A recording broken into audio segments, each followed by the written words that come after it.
প্রায় দেরি হলো যে তোমার কাছে আসিতে। আপনি মদ খেয়েছেন? মদ মদ কেন বলছো মাইরি? জীবনের সুধা। ঠিক বলেছেন চন্দ্রবাবু, ঠিক বলেছেন। মদ মানুষের জীবনে সব দুঃখ ভুলিয়ে দেয়। আমিও সব দুঃখ ভুলতে চাই। আপনার এত কিসের দুঃখ চন্দন বাবু? যে মা বাবাকে নিজের মা বাবা বলে ভেবেছিল, তারা তারা আমার কেউ নয়। আমার নিজের মা বাবা কোথায় আমরা আজও তা জানি না। চন্দন বাবু, ঠিক বলেছেন চন্দ্রবাবু।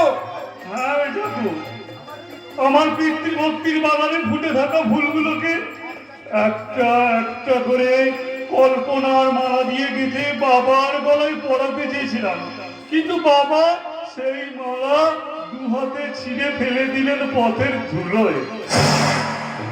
বাবাকে চন্দন বাবু, বাবাকে সুপথ থেকে কুপথে ফিরিয়ে আনতে চেয়েছিলাম, তার জন্য আমাকে সইতে হয়েছে অকথ্য অত্যাচার। তাই বলছি, আমার সাথে হাতে হাত মিলিয়ে কাজ করুন। ট্রাই করবো, মাতাল হয়ে কিস্তি করবো। নিজের মধ্যে যখন আর কেউ রইল না, তখন যত নিচে নামতে হয় আমি নামবো। মাধুরী বাবি, সব যে কোপাত মারতে ওপরে কোপাতে ছাড়বেন না, হ্যাঁ, মনে রাখবেন সব কিছু কিন্তু আপনার উপর নির্ভর করছে। যোগ বুঝে করতে আমাকে সালা মারতেই হবে। সেটা আমি খুব ভালো করেই জানি। যে মালিকের ক্ষতি করবে তাকে সহজে রেহাই দেবো না। যে মালিকের বিরুদ্ধে দাঁড়াবে তার মুখে বসিয়ে দেবো এই চাকুর তীব্র ফলা।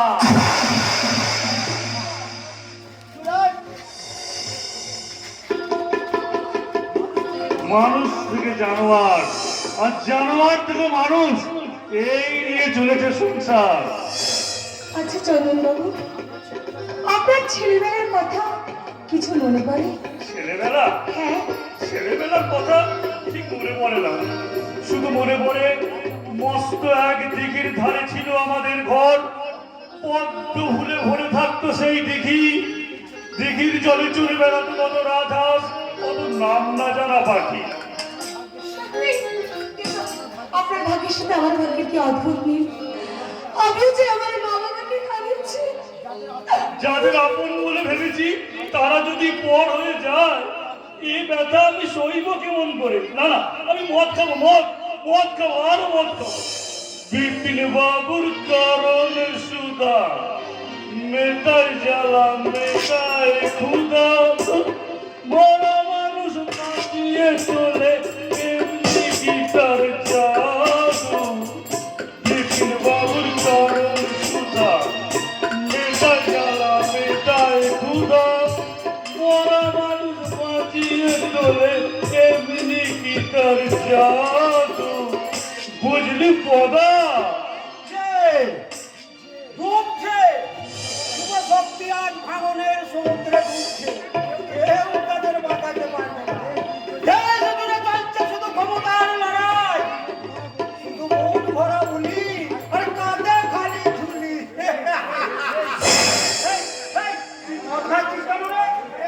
বেশ করেছি, খাচ্ছি। কেন আপনি কি আমার বাবাকে শাসন করবেন?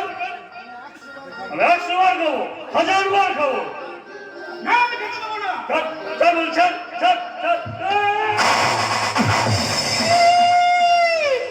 একে চন্দন বাবু, এ আপনি কি করলেন? এরকম কি কোনো মানুষের সাথে কথা হয়েছে?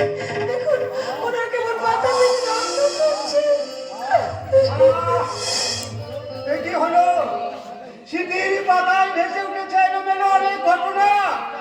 আমি কোথায় ছিলাম আর কোথায় এসেছি, আমার সব কিছু মনে পড়ছে। মনে পড়ছে আমার কুকুরের কথা, কুকুমনির কথা, আরো অনেক কথা, আরো অনেক কথা।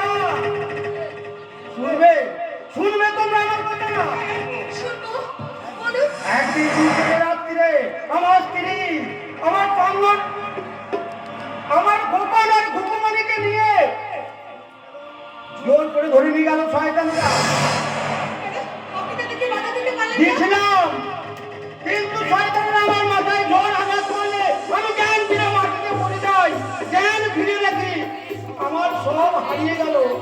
আর সেই থেকে আমি ঘুরে বেড়াচ্ছি দেশে দেশে। আমার বাড়ির কথা কিছু মনে পড়ে না? এখন আমার সব কিছু মনে পড়ছে। একদিন সন্ধ্যাবেলায় আমার স্ত্রী খোকনকে আর খুকুমণিকে কোলে নিয়ে গায়ে হাত বুলিয়ে দিয়ে গাইতো। আপনার গানটা মনে আছে?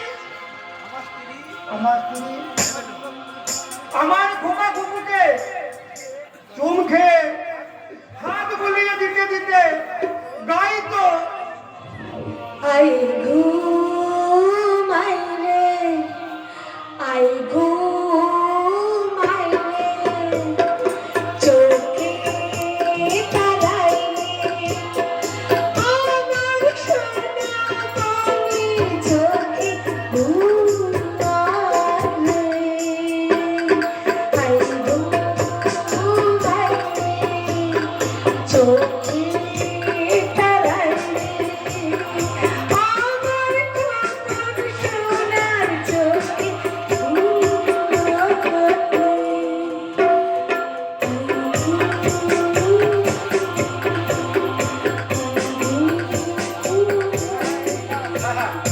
এই গান, এই সুর, ওই মা বলো, এই গান তুমি কোথায় শুনেছো? জানি না, আমি কিচ্ছু জানি না, আমি কিচ্ছু বলতে পারবো না। আমার স্মৃতির কথায় কিভাবে কোথা থেকে এই গানটা ভেসে এলো, আমি কিচ্ছু জানি না। আমি আপনাকে কিছুতেই বলতে পারবো না যে এই গান আমি কোথা থেকে শুনেছি। আমি যখন আমার স্মৃতি ফিরে পেয়েছি তখন আমি খোকা খুকুকে ঠিক খুঁজে বার করবো। কেউ তাকে আর লুকিয়ে রাখতে পারবে না। আমি আপনাকে আঘাত করে ভুল করেছি, আপনি আমাকে ক্ষমা করে দেবেন। না বাবা না, তুমি আঘাত করে আমার উপকারী করেছো। তোমরা আমার ছেলে মেয়ের মতো।